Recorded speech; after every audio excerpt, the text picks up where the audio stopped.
허상을 제거하는 훈련. 요한복음 2장 24, 25절. 예수는 그의 몸을 그들에게 의탁하지 아니하셨으니 친히 사람의 속에 있는 것을 아셨음이니라. 허상을 제거한다는 것은 삶 속에서 더 이상 잘못된 판단이 없게 되는 것을 의미합니다. 허상에 속게 되면 우리는 냉소적인 사람이 되거나 다른 사람을 판단하는 데 야박할 정도로 거칠게 됩니다. 그러나 하나님의 도움으로 허상을 제거하게 되면 우리는 사람들을 그들 모습 그대로 보게 됩니다. 냉소함도 사라지고 날카롭거나 거친 말도 하지 않게 됩니다. 삶 속에서 발생하는 잔인한 많은 일들은 우리가 허상을 보는 병에 걸려 있기 때문에 일어납니다. 우리는 서로를 향해 상대의 실제 모습대로 대하지 않습니다. 우리는 다른 사람을 향한 내 생각에 따라 그들을 대할 뿐입니다. 내 생각에 따라 모든 것이 기쁘거나 좋을 수 있고 형편없거나 못날 수 있습니다. 허상을 제거하는 것을 거부함으로 인생 사이에 많은 고통을 야기시켰습니다. 예를 들면 우리가 사람을 사랑하고 하나님을 사랑하지 않는다고 할 경우 우리는 사람에게서 모든 완벽을 기대하고 모든 철저함을 요구합니다. 이때 사람에게서 원하는 것을 얻지 못하면 우리는 잔인해지고 악감정을 품게 됩니다. 우리는 어리석게 그 사람이 줄 수 없는 것을 요구하는 것입니다.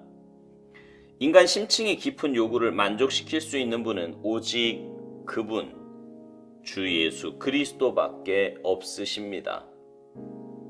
주님께서 모든 인간관계에 관해 그토록 분명하게 엄격하신 이유는 주님을 향한 충성에 서 있지 못한 모든 인간관계는 결국 비극으로 끝날 것을 아시기 때문입니다.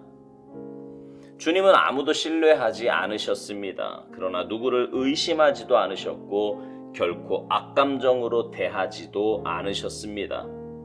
하나님에 대한 확신과 주의 은혜, 사람의 한계에 대한 확신이 너무나 완벽하셔서 주님은 누구에게도 절망을 느끼신 적이 없습니다.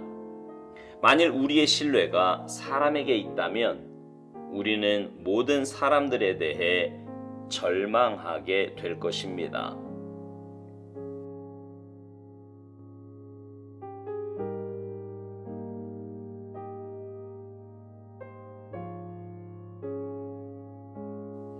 우리는요, 모든 인간관계 안에서 살아갑니다. 신앙생활을 잘 한다는 것은 그 관계 안에서 신앙인의 모습을 잃지 않고 주님께 받은 은혜와 사랑을 나누고 베풀며 산다는 것입니다.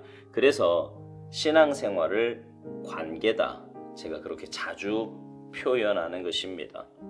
그런데 여러분은 사람을 만날 때 특별히 처음 보는 사람이나 아니면 별로 가깝지 않은 사람을 만날 때 있는 모습 그대로 보십니까? 혹시 여러분이 가지고 있는 어떤 선입견이나 아니면 다른 관점으로 보는 것은 아닙니까? 사실 사람이 사람을 있는 모습 그대로 본다는 것은요, 절대로 쉬운 일이 아닙니다. 왜냐하면 우리 안에는요, 경험과 지식과 학습된 여러 가지 요인으로 인해서 이미 어떤 기준과 색 안경이 장착되어 있는 거예요. 그래서 다른 사람을 볼 때 그 기준과 색 안경이 발동을 하는 거지요. 그러면 본의 아니게 사람을 있는 모습 그대로 보지 못합니다. 그러다가 시간이 지나고 그 사람과 관계를 맺어가면서 그 선입견이 깨어져 나가는 것입니다. 문제는 선입견으로 인해 다른 사람에 대한 내 반응이 건강하지 못할 수도 있다는 거예요. 오스왈드 목사님이 이것을 허상으로 표현했습니다. 허상에 속게 되면 우리는 냉소적인 사람이 되거나 다른 사람을 판단하는데 야박할 정도로 거칠게 된다고요.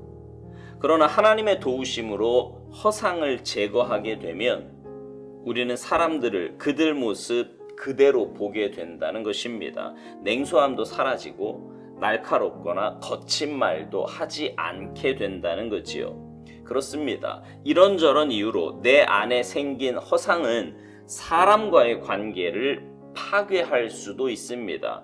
다른 사람에게 상처를 줄 수도 있어요. 그러나 신앙인은요, 그런 삶을 살아서는 안 됩니다.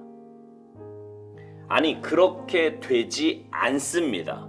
신앙인은. 왜냐하면 내 안에 계신 성령님의 도우심으로 다른 사람에 대한 내 삶의 태도가 바뀌기 때문입니다.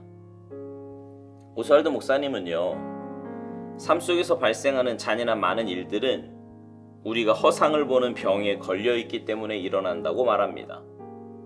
여러분은 오스왈드 목사님이 왜 잔인한 많은 일들이라고 표현했는지 이해가 되십니까? 여러분 주위에 그런 일들 보신 적 없으세요? 다른 사람을 대할 때 찬바람이 막 쌩쌩 부는 거예요. 눈을 매섭게 뜨기도 하고요. 아주 말을 쌀쌀맞게 하기도 합니다. 혹시 그런 일 당해보셨습니까? 그런 일을 하는 사람의 입장에서는 어떨지 모르겠지만 그걸 당하는 사람의 입장에서는요, 정말 잔인한 일입니다. 그런데 많은 경우 상대방이 내게 잘못을 해설하기보다 그저 내가 가지고 있는 선입견, 오스왈드 목사님 표현대로 허상 때문에 그런 경우가 굉장히 많이 있습니다. 내 스타일이 아니라서, 말하는 게 마음에 들지 않아서, 또 다른 사람의 이야기를 들어보니 그냥 그저 그런 사람인 것 같아서, 혹은 그냥 이런 말도 안 되는 이유가 내 안에 허상을 만들고 그 만들어진 허상으로 상대방에게 그런 잔인한 일을 하는 겁니다. 오스왈드 목사님이요, 계속해서 이런 말을 합니다. 우리는 서로를 향해 상대의 실제 모습대로 대하지 않는다는 겁니다. 다른 사람을 향한 내 생각에 따라 그들을 대할 뿐이고, 내 생각에 따라 모든 것이 기쁘거나 좋을 수 있고 형편없거나 못날 수 있다고 말합니다. 내 안에 만들어진 허상이 얼마나 잘못된 삶의 태도를 보일 수 있는가를 계속해서 말하고 있는 거예요.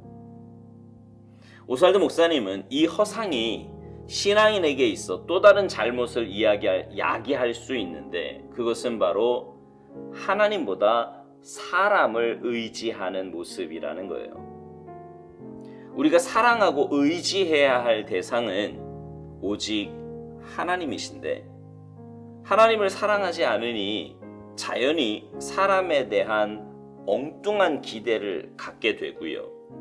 그러면 모든 완벽을 기대하고 철저함을 요구한다는 겁니다. 여러분, 어떻게 사람이 완벽할 수 있고 자기가 원하는 대로 철저하게 다 해줄 수 있단 말입니까? 같이 사는 부부끼리도 그거 안 되잖아요. 그러니 당연히 상처받을 수밖에 없고요. 그 상처는 상대방을 향한 잔인과 악감정으로 돌변하는 겁니다. 오스왈드 목사님은 이것을 그 사람이 줄 수 없는 것을 요구하는 어리석음이라고 말합니다. 그렇습니다. 사람이 어떻게 사람을 100% 만족시킬 수 있겠어요? 보다 좋은 모습이 있으면 좋은 관계가 되는 거고, 그렇지 못하면 좋은 관계는 아닌 거지요. 인간 심층의 깊은 요구를 만족시킬 수 있는 분은 오직 그분, 주 예수 그리스도밖에 없으시다고 오스왈드 목사님은 말합니다. 맞습니다. 그분만이 우리에게 참된 만족을 주실 수 있는 분입니다. 그러니 우리가 온전히 의지할 분은 오직 주님 한 분뿐인 거지요. 오스왈드 목사님이 계속해서 이런 중요한 말을 합니다. 주님께서 모든 인간관계에 그토록 분명하게 엄격하신 이유는 주님을 향한 충성에 서 있지 못한 모든 인간관계는 결국 비극으로 끝날 것을 아시기 때문이라는 겁니다. 그러니까 관계는요, 하나님과의 관계가 우선이고 그 하나님과의 관계가 올바로 되어 있고 건강한 관계를 유지하고 있으면 사람에 대해서도 그렇게 할 수 있다는 말입니다. 이 땅에 오셔서 삶의 모범을 보여주신 예수님이 그렇게 사셨습니다. 오늘 본문 말씀처럼 우리 주님은 사람을 신뢰하지도 의심하지도 않으셨습니다. 왜냐하면 사람을 창조하신 그분은 사람에 대해 너무나 잘 알고 계셨기 때문입니다. 그리고 주님이 그렇게 삶을 사셨던 또 하나의 이유는 하나님에 대한 확신과 은혜가 있었기 때문이라고 오스왈드 목사님은 말합니다. 그러면서 만일 우리의 신뢰가 사람에게 있다면 우리는 모든 사람들에 대해 절망하게 될 것이라고 말하면서 오늘 묵상을 마칩니다. 그렇습니다. 여러분, 우리의 신뢰는 오직 하나님께만 있어야 합니다. 사람을 있는 모습 그대로 대하는 사람은요, 결코 사람을 의지하지 않습니다. 사람을 있는 모습 그대로 대할 수 있는 사람은 하나님과의 관계가 건강하게 맺어져 있기 때문입니다. 바라기는 여러분의 삶의 모습이 하나님과의 건강한 관계를 통해 사람과의 관계도 건강하게 유지할 수 있기를 바랍니다. 그래서 어느 누가 여러분을 만나도 여러분의 삶의 모습을 통해 편안함과 따뜻함과 사랑을 느낄 수 있는 그런 아름다운 삶이 되시기를 주님의 이름으로 축복합니다. 아멘.